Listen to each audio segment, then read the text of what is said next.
Hello भावी शिक्षक और शिक्षिकाएं, कैसे हैं। उम्मीद करते हैं आप लोग बहुत अच्छे होंगे। और आज हम लोग डीएलएड सेकेंड सेमेस्टर मैथ के कुछ ये क्वेश्चंस पढ़ने वाले हैं। और इन क्वेश्चंस में आज हम लोग पढ़ने वाले हैं शंकु किसे कहते हैं, और इसके बारे में शंकु के बारे में आज हम लोग पढ़ने वाले हैं। और गोला गोला किसे कहते हैं, और गोला से रिलेटेड कुछ बातें हम पढ़ने वाले हैं। बहुत मजा आएगा, बहुत अच्छे से समझ में आएगा। प्लीज चलते हैं क्वेश्चन की तरफ, और क्वेश्चन बहुत अच्छे से समझ में आएगा। पहला क्वेश्चन क्या कह रहा पहला क्वेश्चन आपको क्या कह रहा शंकु किसे कहते हैं। शंकु मतलब ये शंकु किसे कहते हैं, कोन जिसे कहा जाता है शंकु मतलब कोन किसे कहते हैं। तो शंकु जो होता है, पहले तो शंकु के उदाहरण देखते हैं। आप शंकुआकार आकृतियां देखे होंगे, जैसे चुरमुरे की जो पुड़िया होती है, क्या जिसमें मूंगफली बनाया जाता है, मूंगफली दिया जाता है। और जो कह सकते हैं कि बर्थडे टोपी, जो बर्थडे कैप होता है, बर्थडे कैप होता है, ये भी इसी में आता है। जो मंकी कैप नहीं होता, मंकी की तरह।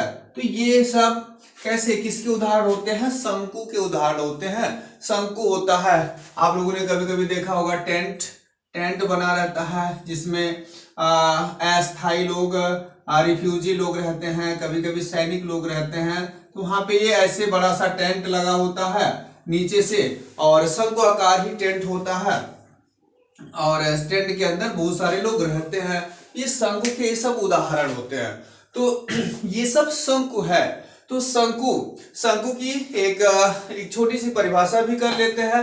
शंकु क्या होता है। शंकु सामान्यतः देखा जाए तो आप ये देख रहे हैं, एक समकोण त्रिभुज जैसी आकृति दिख रही है, और समकोण त्रिभुज जैसी आकृति दिख रही है। अगर हम इसकी किसी भी भुजा को, या तो ये जो लंब है, लंब, या इसके आधार लंब या आधार, किसी भी भुजा को अक्ष मानकर हम इसको चारों तरफ घुमाते हैं, तो ये आकृति बन जाएगी। देखिए, अगर इसको चारों तरफ घुमाया जा रहा तो क्या होगा, अगर हम इस तरह से इसे घुमा रहे हैं, ऐसे ये बन गया। और फिर यूं इधर भी हम ऐसे कर देते हैं, इधर भी इसे घुमा देते हैं।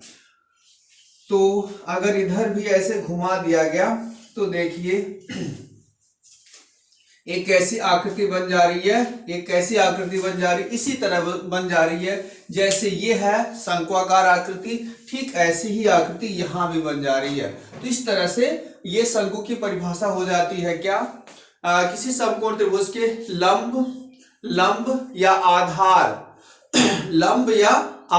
जैसे मान लीजिए ये लंब हो गया, लंब के परितः घुमाया जाए तो एक ऐसी आकृति बन रही, नहीं बन रही, ऐसे बन रही है, ऐसे बन रही। तो लंब कह सकते हैं, या आधार, ये जो आधार है ना, ऐसे रखने पे ये तो इसका बेस है, आधार है। आधार के परितः अगर भी घुमाया जाए ऐसे, और फिर इस तरह से भी घुमाया जाए, तो भी ये शंक्वाकार आकृति बनेगी।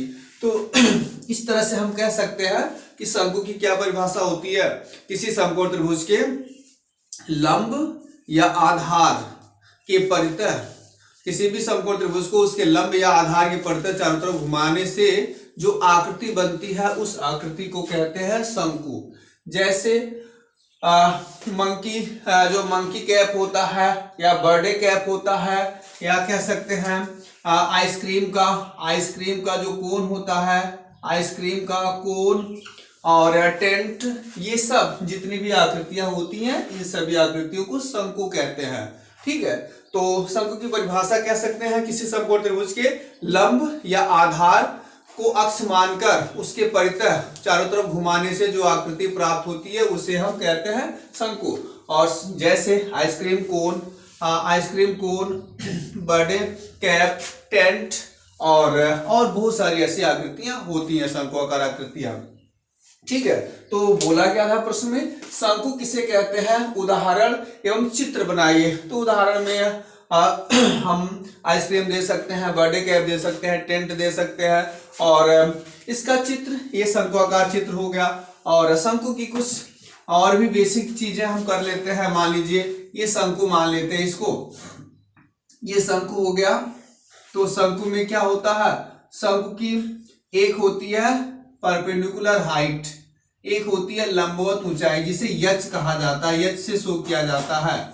और शंकु की जो बेस होता है, आधार होता है, वो एक वृत्त होता है, और वृत्त होता है इसलिए उसमें एक त्रिज्या होती है जिसे आर से शो करते हैं। और शंकु की एक दूसरी हाइट होती है, दूसरी ऊंचाई होती है जिसे हम तिरछी ऊंचाई कहते हैं, तिरछी ऊंचाई कहते हैं, इसे तिरछी ऊंचाई कहा जाता है, स्लैंट हाइट कहते हैं, स्लैंट हाइट कहा जाता है। और ये इसे एल से शो करते हैं। तो इस तरह से शंकु के बारे में ये सब कुछ हो गया, शंकु की परिभाषा हो गया, शंकु का चित्र हो गया, और ये चित्र भी बन गया, और ये सब कुछ रिप्रेजेंटेशन हो गया। तो ठीक है, अब दूसरे प्रश्न की तरफ चलते हैं। दूसरा प्रश्न क्या कह रहा, दूसरा प्रश्न कह रहा है गोला किसे कहते हैं। गोला, स्फीयर, व्हाट इज स्फीयर, गोला क्या होता है, और चित्र द्वारा समझाइए, इसको बाय फिगर समझाइए, मतलब चित्र की सहायता से समझाना है। तो चलते हैं गोला देखने, गोला किसे कहते हैं। देखिए गोला और वृत्त में अंतर होता है। गोला क्या होता है और वृत्त क्या होता है, इन दोनों में अंतर होता है। जो गोला होता है, स्फीयर होता है, ये कभी कागज के तल पर या समतल सतह पर नहीं बनाया जा सकता। गोले को समतल सतह पर नहीं बनाया जा सकता। अगर कुछ लोग ये आकृति बन गई, इसे क्या कर सकते हैं, कहेंगे गोला है, लेकिन ये गोला नहीं है। गोला जो हो सकता है, गोले का केंद्र कभी सतह पे, मतलब किसी समतल सतह पे नहीं हो सकता। गोले का केंद्र हमेशा हवा में होता है। जैसे कह सकते हैं गेंद हो गया, और फुटबॉल हो गया, फुटबॉल हो गया, वॉलीबॉल हो गया, वॉलीबॉल हो गया, और बहुत सारी आकृतियां, जैसे देखिए ये एक बॉल है, और ये जो बॉल है ये गोला है, ये इसको किसी सतह पे अगर हम रखते हैं तो इसका जो केंद्र होगा कभी भी किसी सतह पे नहीं जाएगा। मैंने इसे अपने हाथ पे रख दिया, तो इसका जो केंद्र होगा हवा के अंदर होगा, हवा में होगा, गोले के अंदर है। तो गोला जो होता है ऐसी आकृति होती है जिसका केंद्र हवा में होता है। और गोले की परिभाषा कह सकते हैं, गोले की परिभाषा क्या होती है, इसका केंद्र हवा में होता है या अंतरिक्ष में होता है, तो कह सकते हैं अंतरिक्ष में स्थित किसी बिंदु से समान दूरी पर स्थित बिंदुओं के समूह को क्या कहते हैं, गोला। क्या कहते हैं, अंतरिक्ष में स्थित किसी बिंदु से समान दूरी पर स्थित बिंदुओं के समूह को गोला कहते हैं। बताइए, इसके अंदर एक बिंदु होगा, उसके चारों तरफ से ये हर तरफ से ये समान दूरी पर स्थित बिंदुओं का समूह बनाया गया है, और इस तरह से ये गोले का निर्माण हुआ। तो गोले की परिभाषा, अंतरिक्ष में स्थित किसी बिंदु से समान दूरी पर स्थित बिंदुओं के समूह को गोला कहते हैं। और सामान्यतः हम कह दें, अगर इसे कहा जाए तो गोला बन जाता है, बट ये गोला नहीं हो सकता कागज के तल पे। कहने को गोला हम बना सकते हैं कि मान लीजिए ये क्या हो गया, ये गोला है, गोला स्फीयर बना लेते हैं, स्फीयर क्या हो जाएगा, स्फीयर मान लीजिए ये बन गया, और ये बॉल की तरह मैंने बना दिया, बॉल बना दिया, और इस तरह से हम इसे गोला कह दे रहे हैं, कह सकते हैं। और ये क्या बन जाता है, गोला बन जाता है। और गोले के अंदर केवल एक ही राशि होती है, मापक या राशि होती है, जिसे उसकी त्रिज्या कहा जाता है।